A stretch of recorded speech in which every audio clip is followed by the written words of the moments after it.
Boa noite, boa noite. Então mudamos para as quartas e quintas-feiras, a nossa leitura online. Desde já agradeço a vossa compreensão e agradeço também que me tenham dito as vossas... Olá, Susana! Boa noite, bem-vinda! Vou experimentar fazer uma coisa, porque isto aparece sempre assim, acenar. Eu vou acenar. Acenaste a Susana Dias.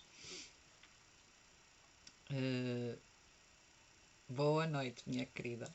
Eu sei, já aprendi que isto há um release, não é? Um espaço de tempo entre as vossas mensagens. Obrigada, obrigada, minha querida, pelos teus coraçõezinhos.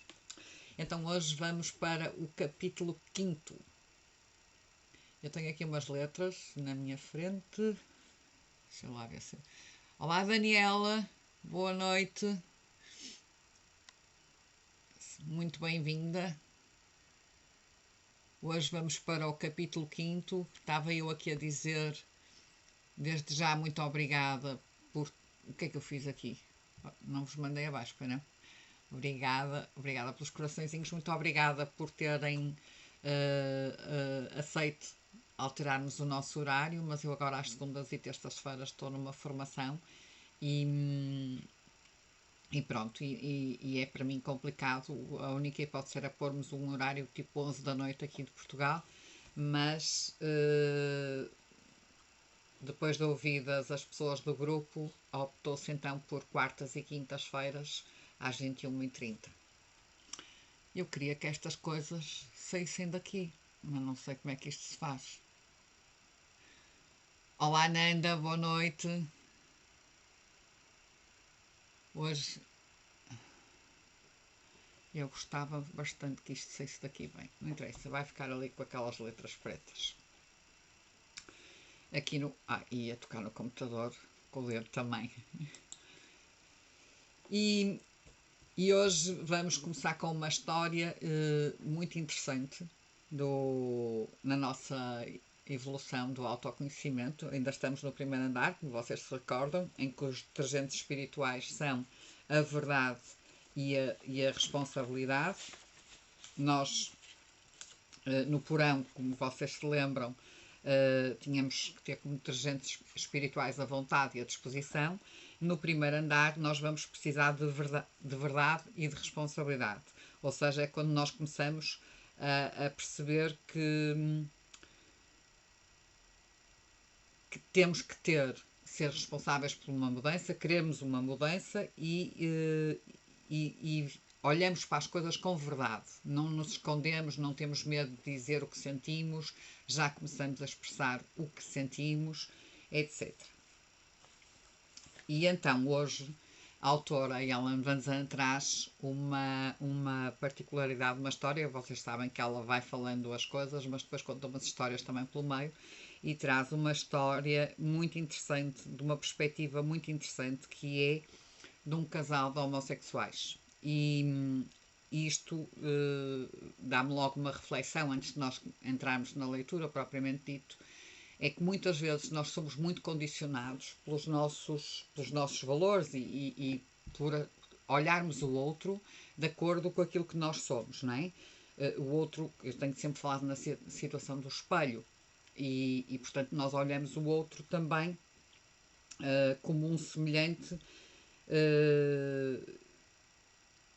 àquilo onde nós nos inserimos. E às vezes é difícil olhar para estas situações de homossexualidade, sejam elas masculinas ou não, sem julgamento. E então é exatamente isso que ela vem abordar.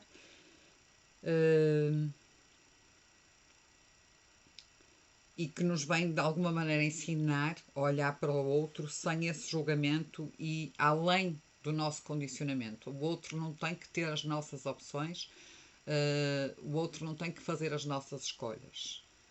Nós temos que aprender a respeitar as escolhas e a identidade do outro. E isso também é de ser, é ser responsável, é olhar as coisas com verdade, que são os ditos detergentes do primeiro andar. Não é?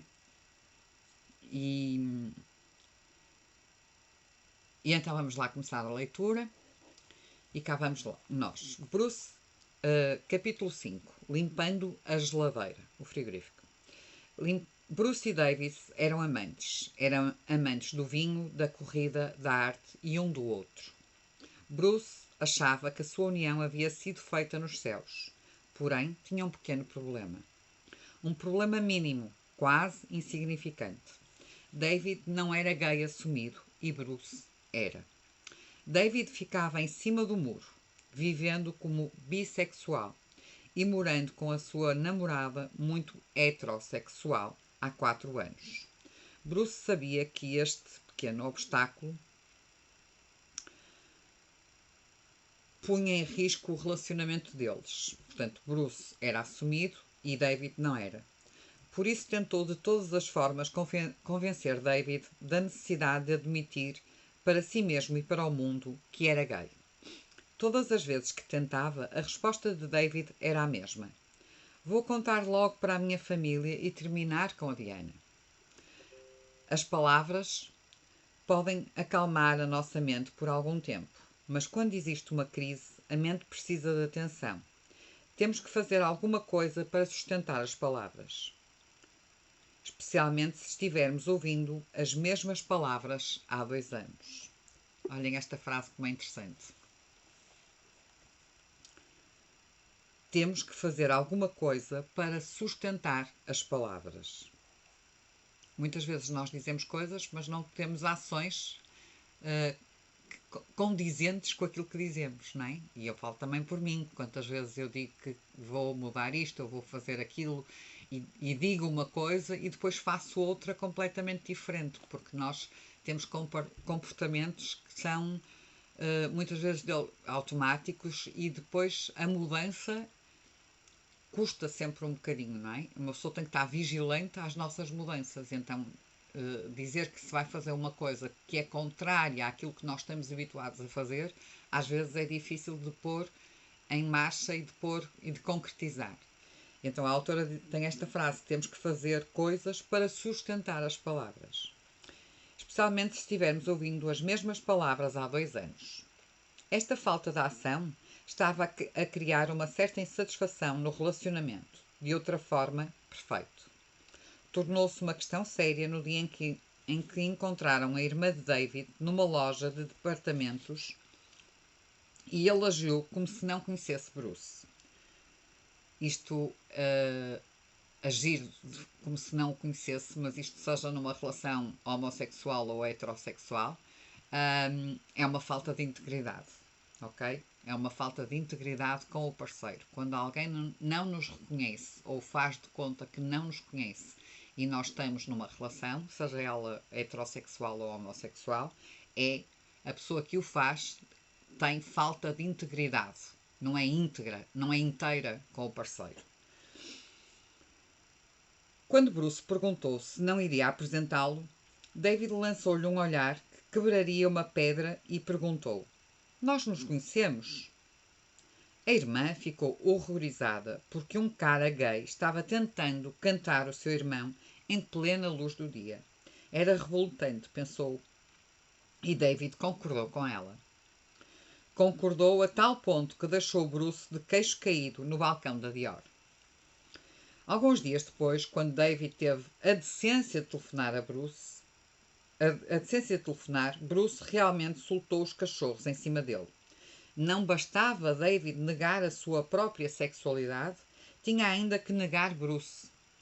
Na idade dele, que por sinal era bem mais do que 30 anos, deveria ter sido homem o suficiente para defender o que acreditava. Porque estava negando. Porque se estava negando. Era para proteger a sua família? Do que é que se estava defendendo? Do que é que estava defendendo a sua família? A homossexualidade não é uma doença, é apenas um estilo de vida. Era a forma como Bruce havia escolhido ou havia nascido, dependendo de como se quiser encarar as situações. E não sentia vergonha alguma. Já era o suficiente que Bruce houvesse concordado e permitido que o homem que amava morasse e dormisse com uma mulher. mas deixar que o seu amante, há 2 anos, o negasse publicamente era muita maldade. David continuou pedindo desculpas e implorando perdão, mas Bruce estava profundamente magoado. Assuma! Assuma! Se quer que a gente construa uma vida juntos, assuma! Não vou, me recuso a passar a vida negando e te amo muito para permitir que você faça isso. Reparem, este casal está em patamares diferentes. Aquele que se afirma e se aceita como homossexual e se afirma como tal, está num patamar que não é o primeiro andar, como é óbvio, não é? O outro ainda está no porão. A conversa se transformou numa guerra de gritos quando Bruce disse a David que se ele não assumisse para a sua família, ele o faria. Bem, isso conseguiu mobilizar a atenção de David. Não fiquem confusos. David realmente gostava de Bruce. Sentia-se mais confortável, mais à vontade com ele, mas sentia-se responsável por Diana. Diana era a pessoa com quem ele vivia, não é? Bruce sabia a verdade. Sabia que a grande responsabilidade era com a mãe. David era filho único.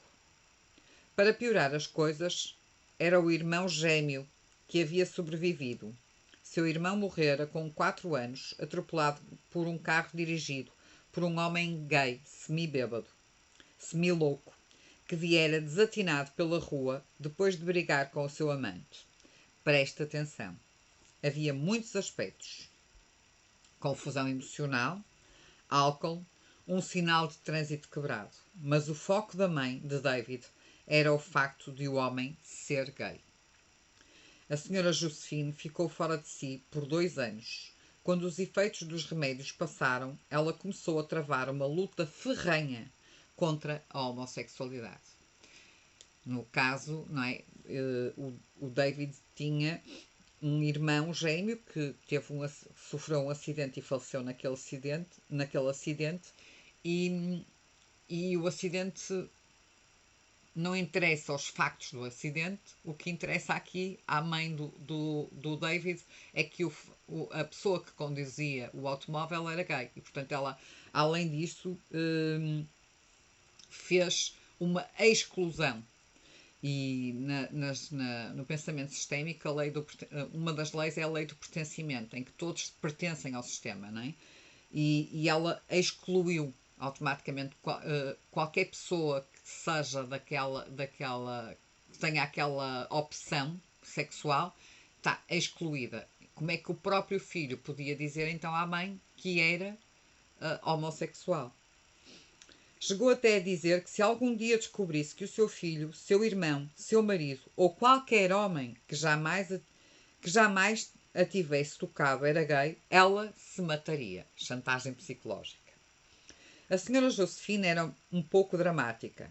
O problema é que David ouvira isso durante toda a sua vida, a partir do 2º ano depois da morte do seu irmão. Tudo o que nós negamos, nós vamos atrair. Tudo que nós negamos, nós acabamos por nos tornar naquilo que nós negamos. Ok? Isto é outro princípio sistémico. Feche a porta para não estragar as coisas. Alguma vez você já decidiu fazer alguma coisa para logo em seguida alguém lhe contar uma história que fez você esquecer tudo que havia decidido? Falando por mim mesma, isso já me aconteceu várias vezes, em várias situações diferentes, quando eu morava no 1º andar. Deve haver alguma coisa, algum processo de iluminação no meu cérebro que é ativado por determinadas informações. Quando sou confrontada com certos dados, aparecem seres minúsculos carregando borrachas que apagam o meu bom senso. Tipo, amanhã vou começar a fazer dieta. Amanhã. E, entretanto, há uma série de coisas que aparecem que me fazem decidir ou sair daquela decisão que eu fiz. Isto é um exemplo patético, mas é um exemplo que acontece muito. E muitas vezes nós sabemos que há comportamentos nossos que não nos levam a lado nenhum. Antes, pelo contrário, são comportamentos que nós andamos sempre em remoinho, lutando connosco mesmas, e insistimos e depois dizemos, vou mudar isto, porque isto não chego a lado nenhum, não atraio nada de bom, desgasta a minha energia e, no entanto, não é? Eu continuo a despender energia emocional com coisas que não me acrescentam. Eu decido, mas não faço. A verdade é que quando sou confrontada com certos dados, aparecem seres minúsculos carregando borrachas que apagam o meu bom senso. Muitas vezes o nosso ego vem com uma borrachinha e dizer, não faças isso e tal. Quem dera fosse isso. A verdade é que quando eu realmente não quero fazer alguma coisa, quando estou com medo de que as coisas não corram da maneira que eu quero, procuro qualquer desculpa disponível ou plausível para que as coisas aconteçam como eu quero. Na hora, eu não faço ideia de que o processo é esse. Só depois de me machucar e ficar com o coração partido é que sou obrigada a fazer uma reflexão intensiva e percebo o que aconteceu. Infelizmente, foi isso que aconteceu com Bruce. Ele contou a história do irmão mais uma vez e Bruce acalmou-se. Finalmente, David prometeu a Bruce que iria direto para casa. Falaria com a Diana e traria as suas coisas para a casa de Bruce. David treinou o seu discurso durante 2 horas.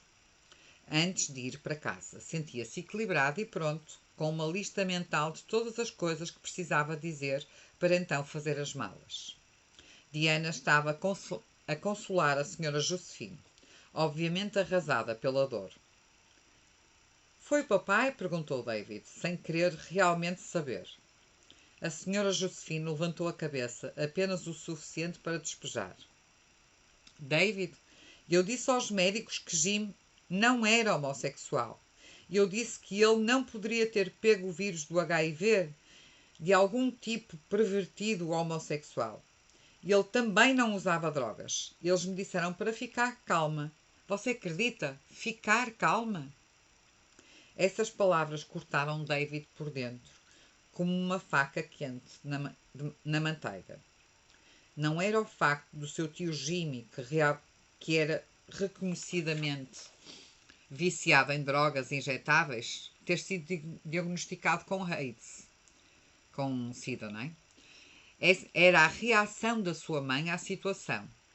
Para a senhora Josephine, ser viciada em drogas era bem melhor do que ser gay. É claro que o seu discurso de despedida se transformou em palavras carinhosas de consolo para a sua mãe e agradecimentos silenciosos para Diana. Seus planos de fazer as malas tornaram-se planos de levar sua mãe para casa e assegurar que o seu tio receberia o tratamento adequado no começo da semana seguinte. A última coisa na qual estava a pensar era em Bruce, que esperava por ele com um espaço aberto no armário, um belo pato assado e uma garrafa de vinho branco gelado.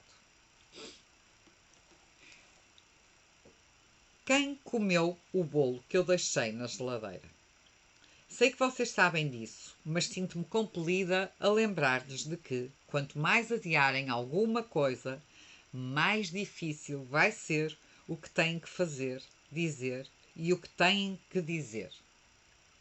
Eu vou repetir. Quanto mais adiarem alguma coisa, mais difícil vai ser o que têm que fazer, dizer o que têm que dizer. Sei que vocês sabem disso. Mas quantas vezes deixaram uma pilha de roupa suja chegar a tal ponto que foram obrigados a sair para comprar roupa de baixo? Quantas vezes adiaram a limpeza do frigorífico até que o cheiro ficasse tão mau e ficasse até sufocante? Quantas vezes o amanhã levou um mês para chegar? Sabemos, mas não fazemos. Queremos, mas não podemos. Vemos, mas viramos a cara.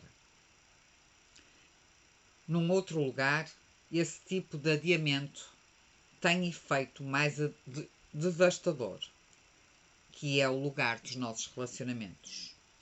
Quando alguma coisa vai mal num relacionamento, o cheiro mau sobe bastante rápido. Se não lidarmos com a situação imediatamente, lidar com ela passa a ser uma tarefa difícil, um trabalho infeliz, que realmente preferíamos não ter que fazer, mas temos que fazê-lo. Está aqui já uma grande, grande lição. Quantas vezes nós percebemos que há coisas que temos que mudar nas nossas relações, que há coisas que temos que fazer. Quantas vezes nós queremos dizer às pessoas que nos rodeiam, sejam parceiros ou parceiras, sejam filhos, sejam pais, sejam amigos, e não o fazemos. Ou porque a pessoa nos fala numa outra coisa e nós depois até ficamos com receio de magoar essa pessoa, ou porque não temos coragem suficiente, ou porque se calhar não é o momento certo. Isso aconteceu várias vezes comigo. E então vamos adiando. E aquilo que é uma coisa pequenina vai acumulando, tipo a pilha de roupa, não é? Vai acumulando, acumulando, acumulando, acumulando, até que um dia tem mesmo que ser. E quando esse dia chega de tem mesmo que ser, porque quer queiramos, quer não, quando nós temos alguma coisa atravancado na garganta, quando se costuma dizer, não é? Atravancado na garganta, quando nós temos alguma coisa de que não gostamos, a mínima coisa que do outro lado surja parecido ou semelhante àquilo que não gostamos, vai ser uma coisa enorme. E então vai acumulando, acumulando, acumulando, até que um dia nós rebentamos por uma coisa minúscula e da pior forma. E isto porquê? Porque não usamos do nosso detergente espiritual da verdade. Porque se nós falarmos com a verdade, às vezes nós questionamos no sentido de, e isso aconteceu também comigo, se eu disser a verdade, eu posso perder esta pessoa. Mas nós nunca vamos perder aquilo que não temos. Se eu disser a verdade do que eu estou a sentir, se do outro lado não conseguirem entender o que eu estou a sentir, é porque essa pessoa não tem nada para nos acrescentar. Ok? E é porque essa pessoa já cumpriu o que tinha que cumprir connosco. Agora, nós não dizendo a verdade, a única pessoa a quem nós estamos a mentir é a nós mesmos. E isso é que não pode falhar. Nós não podemos mentir a nós mesmos. Nós temos que ter integridade, temos que ser íntegros connosco, temos que ser verdadeiros connosco, temos que estar inteiros connosco. E adiar as coisas faz com que nós perdamos bocadinhos daquilo que somos. Faz com que nós abandonemos as nossas partes, bocadinhos de nós. E, acima de tudo, faz com que nós prescindamos de quem somos.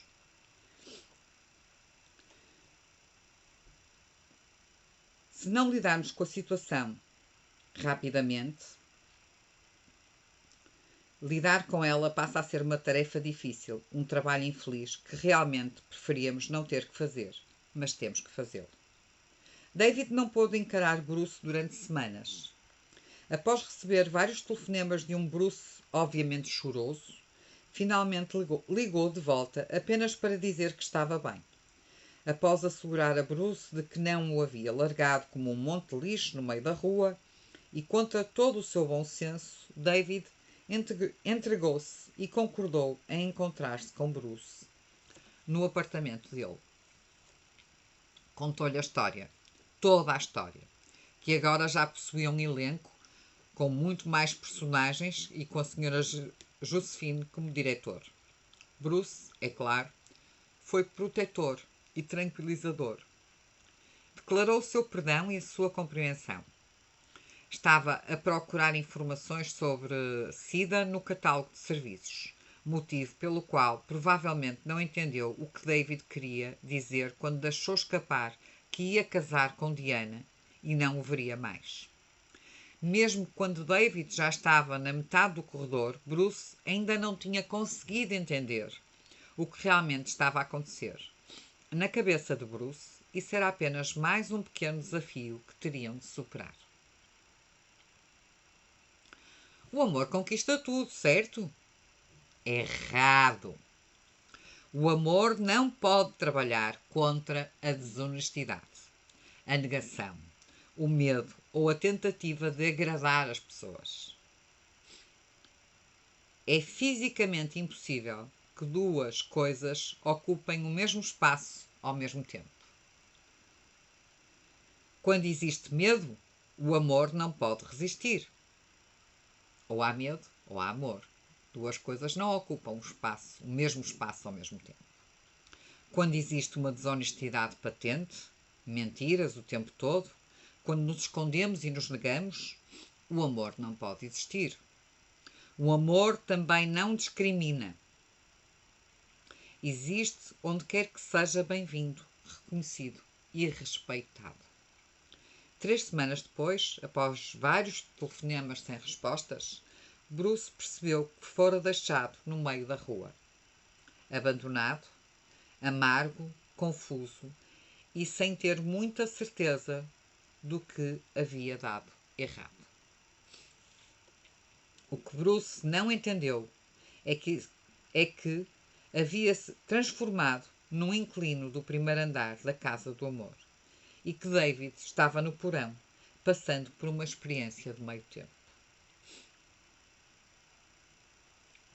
Quando duas pessoas evoluem de forma diferente, é impossível arrastar a outra para o patamar acima. O que normalmente acontece é que aquela que está no patamar abaixo arrasta a que está no patamar acima para baixo.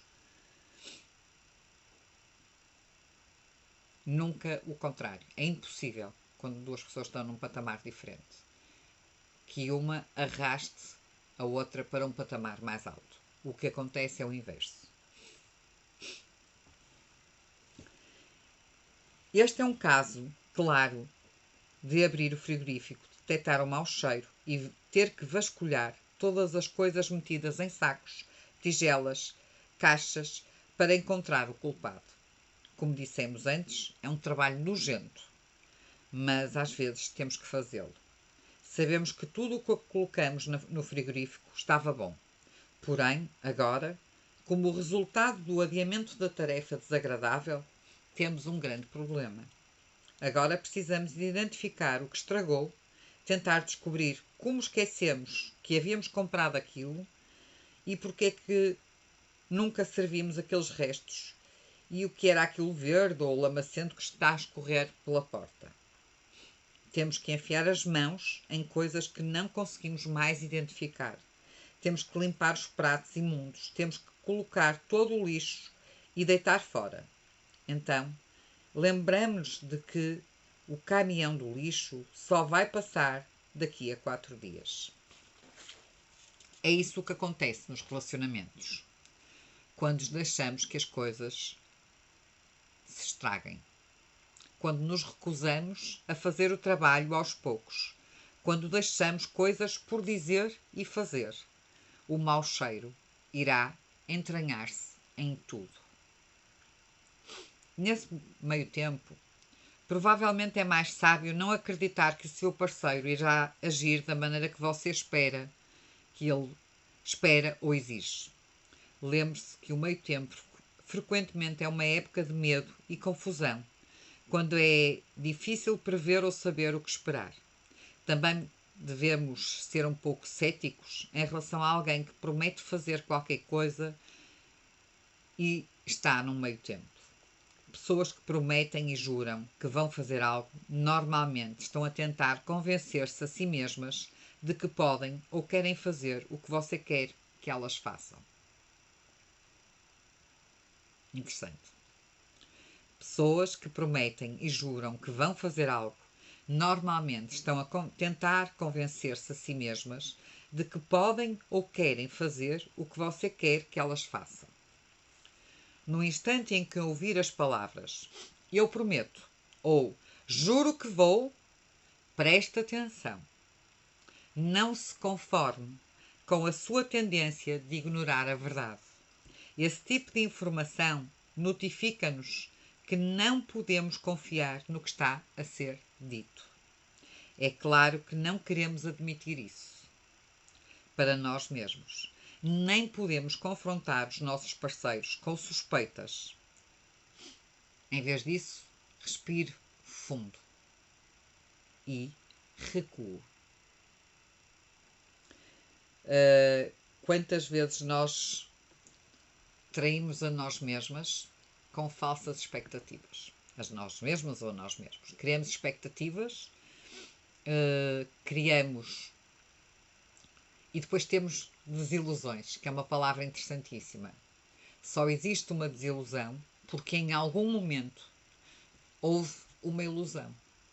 Em algum momento, através de uma expectativa que nós criamos, e criamos uma ilusão de que as coisas iriam acontecer daquela forma, e, portanto, vem a desilusão. E reparem o tempo verbal que eu estou a utilizar.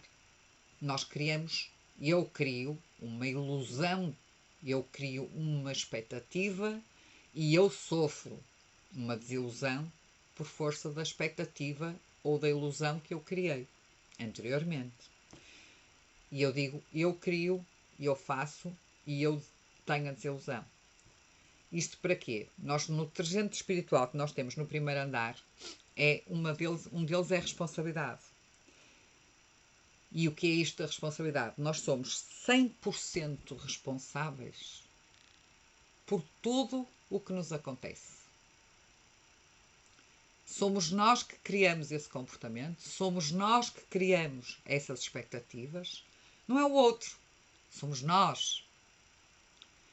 Somos nós que criamos e somos nós que recebemos a desilusão, porque fomos nós que criamos, fomos nós que pusemos lá fora e então recebemos de fora aquilo que nós pusemos fora. O erro sem culpa, ok? Uma coisa é responsabilidade, outra coisa é culpa. Nós fazemos o que sabemos fazer no momento, sem culpa. Se não fizemos melhor, não é porque somos masoquistas e adoramos sofrer, não. É porque não sabíamos fazer melhor, sem culpa, mas com responsabilidade. Culpa e responsabilidade são coisas diferentes. Não é a minha culpa, a minha tão grande culpa, não. É sermos responsáveis. Se eu estou a atrair uma determinada situação, se eu estou a vivenciar um determinado problema, o que é que eu fiz para atrair esse problema? Qual foi a minha ação? O que é que eu preciso de aprender com aquilo que eu estou a fazer, aquilo que eu estou a receber? O que é que eu preciso de aprender com isso? Se isso está a vir de torno a mim, se eu estou a ter esta desilusão, porque criei uma expectativa, o que é que eu tenho que aprender aqui? E quando percebemos o que temos que aprender, enquanto não percebermos, vamos continuar a atrair situações iguais, semelhantes, parecidas, com outras roupagens, mas são as mesmas, a questão de fundo é a mesma. Até que um dia nós dá-nos um clique e percebemos porque é que estamos a atrair aquilo. E percebemos o que é que nós temos que mudar. Qual é o gatilho, não é, que nós temos, qual é e fazemos o input e percebemos, ok, já percebi, eu estou aí por aqui e por isso é que eu atraio este tipo de situações, porque eu crio expectativas, porque eu tenho feridas deste tipo, porque não sei o quê, então o que é que eu vou fazer? Eu vou às feridas e vou curar as minhas feridas. E quando eu curo as minhas feridas, porque o que nós vemos, nós temos isto que nos acontece na vida, ok? Mas o problema daquilo que nos acontece e daquilo que nós projetamos é o que está aqui atrás, ok? E eu posso resolver este, etc. Se eu não vier aqui à ferida que está lá atrás, se eu não fizer esse percurso cá dentro, eu vou continuar a atrair as mesmas coisas, eu vou continuar a criar expectativas nos mesmos sentidos, porque a ferida está aqui. E muitas, na experiência que eu tenho, muitas feridas têm a ver com a nossa autoestima.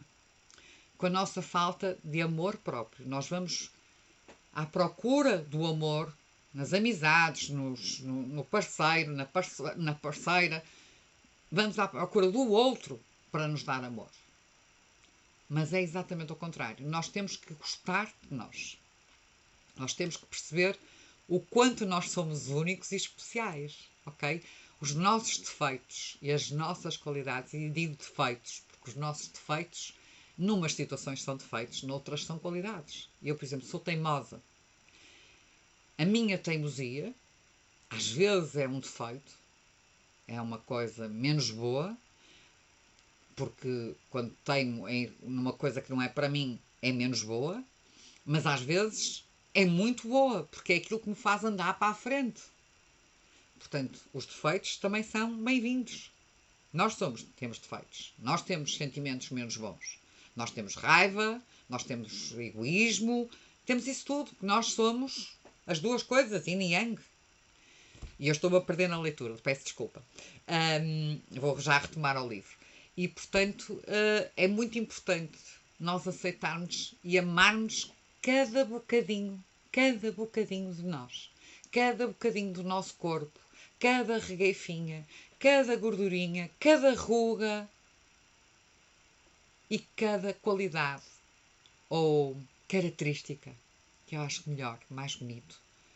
Cada característica nossa.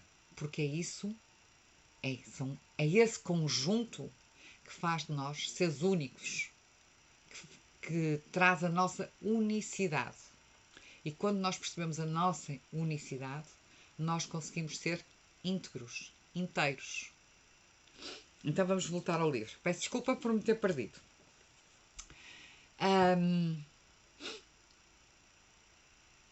Em vez disso, respiro fundo e recuo. Quando se está no meio tempo, eu não sei que horas são, ainda tenho mais um bocadinho, ok. Quando se está no meio tempo, promessas e juras são um sinal garantido de que o nível de confiança exigido para manter um relacionamento saudável não existe. Não há nada mais comum no meio tempo do que esperar ou exigir que alguém faça algo que já sabemos que não irá ou não será capaz de fazer. Esperar ou exigir que alguém faça algo que já sabemos que não irá ou não será capaz de fazer. Nós, da mesma maneira que temos que nos aceitar a nós como somos, temos que aceitar o outro como ele é. Essa história, eu não gosto disso, devias mudar. Olha, eu gostava que tu fosses assim. Não, a pessoa é como é.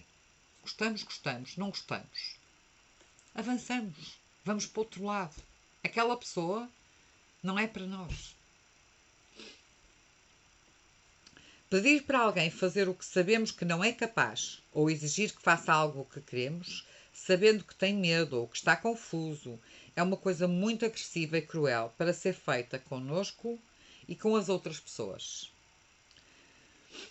Você deve escutar o que as pessoas fazem, não o que as pessoas dizem. As pessoas sempre demonstram as suas intenções e as suas expectativas através dos seus atos. Podem jurar pela própria vida que irão fazer isto ou aquilo, mas fazer continua sendo o que realmente importa e não as palavras de juramento. Olha para o que eu digo, não olhes para o que eu faço.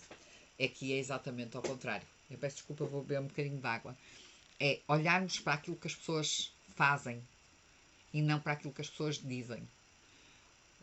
E algumas de nós, se calhar, há aqui algumas pessoas que também sabem, os olhos falam, o corpo fala.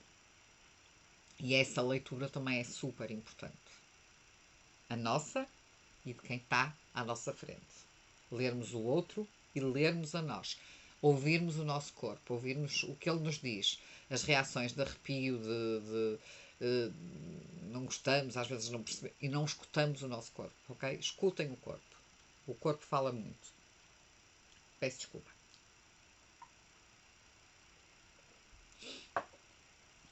A questão na história de Bruce e de David não é serem dois homens que não poderiam ter este tipo de relacionamento. A questão aqui é que a questão aqui é que a parte número 1 esperava que a parte número 2 fizesse o que a parte número 1 queria que ela fizesse. Isso chama-se falsas expectativas. Outra questão é que a parte número 1 recusava-se a aceitar o que a parte número 2 estava a fazer. Em vez disso, a parte número 1 estava a ouvir o que a parte número 2 estava a dizer. Isto chama-se negação. Não reconhecer a verdade. Existe ainda uma outra questão a ser considerada. A primeira parte não reconhecia que a segunda parte não era capaz, nem estava disposta ou pronta para prejudicar o seu relacionamento familiar pelo relacionamento deles. Isto se chama ser capaz de saber o que você está vendo. Isto se chama ser capaz de saber o que você está vendo e resume-se a saber o que fazer com o que você está vendo. Agora vamos analisar as questões, uma de cada vez. Eu não sei se hoje ainda tenho tempo para ler mais um bocadinho, este capítulo é grande. Digam-me, continuo mais um bocadinho ou deixamos o restante para amanhã?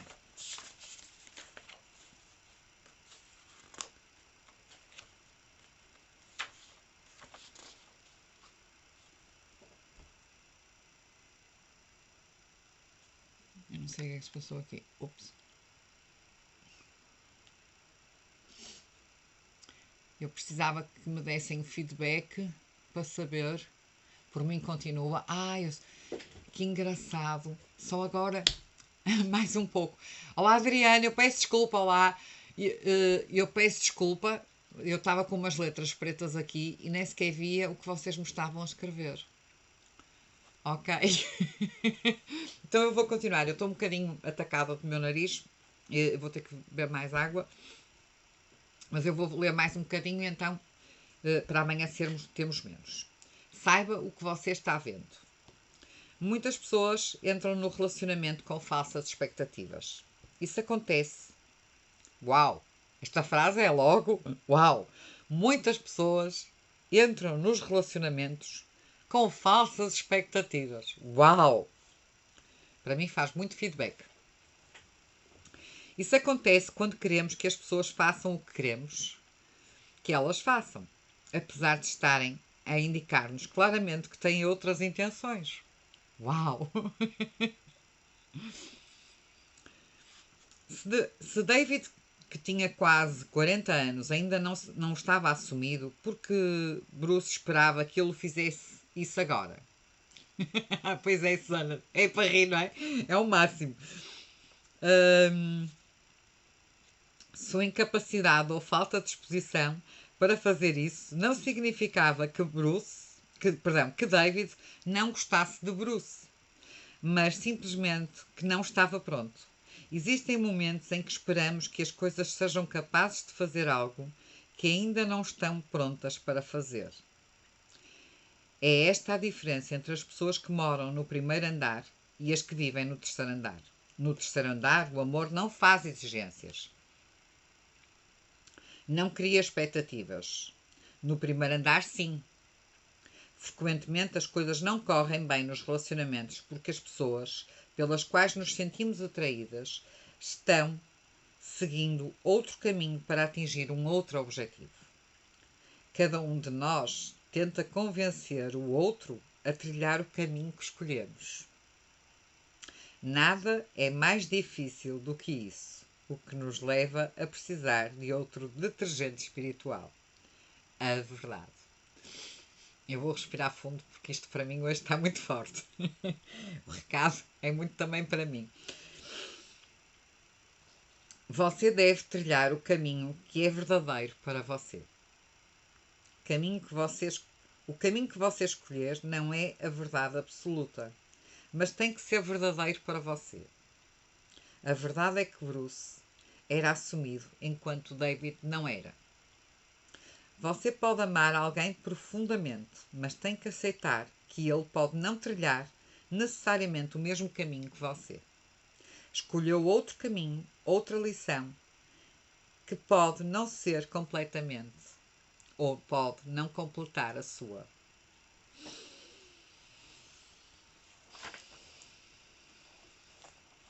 O que nos leva à segunda questão. Aprenda a encarar a verdade.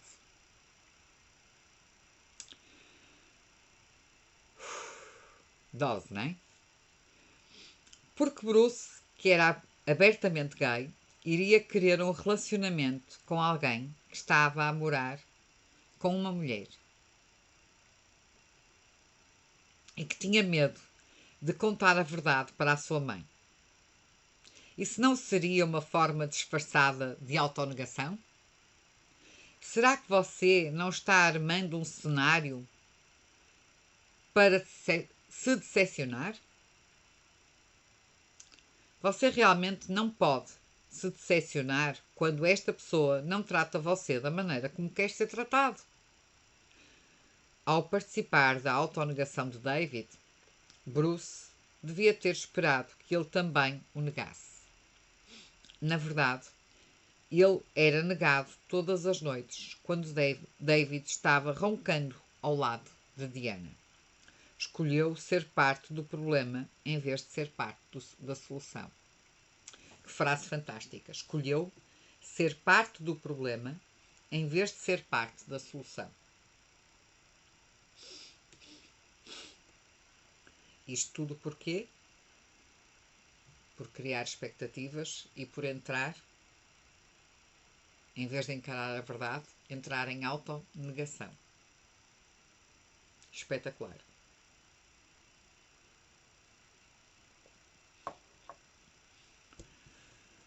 Existem duas grandes lições para aqueles que vivem no primeiro andar.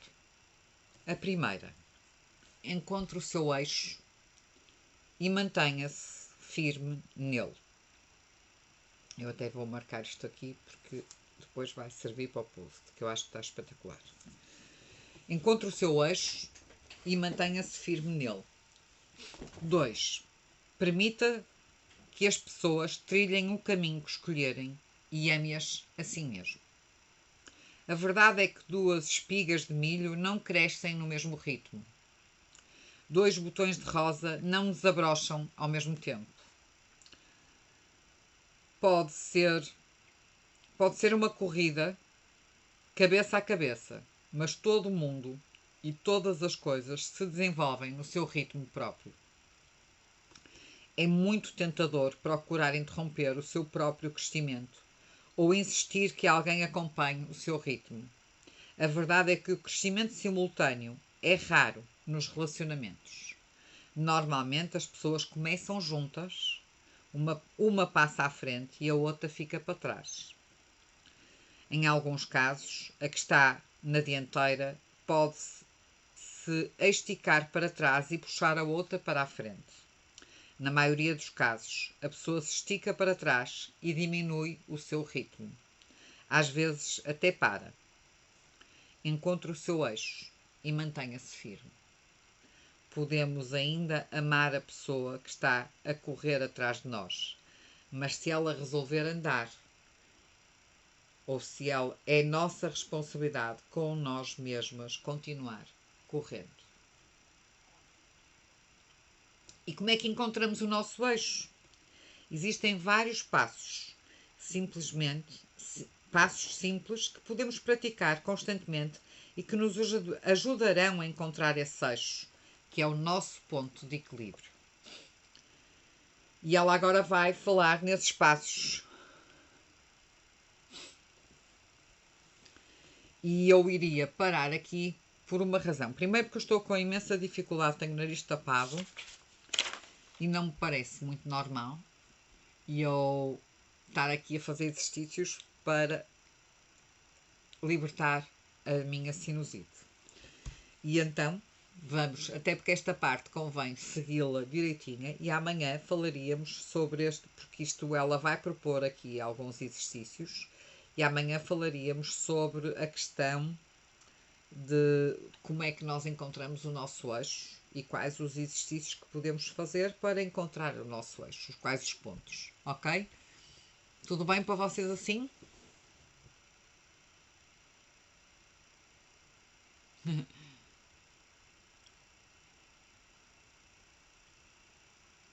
Eu agora já aprendi que isto há um delay entre a minha pergunta e a vossa resposta, por isso vou ficar caladinha à espera que me digam se está tudo bem assim.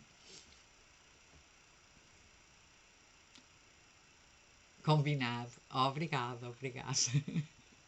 Então vá, um beijinho muito grande, continuação de um bom feriado e amanhã, à hora de costume, às 21h30, retomamos mais uma leitura. Ficamos aqui no como encontrar o nosso eixo, ok?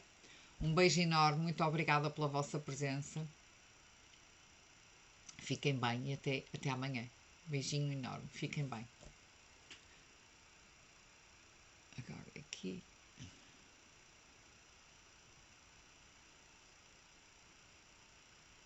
Aqui. Onde é que está o rato? Terminar direito.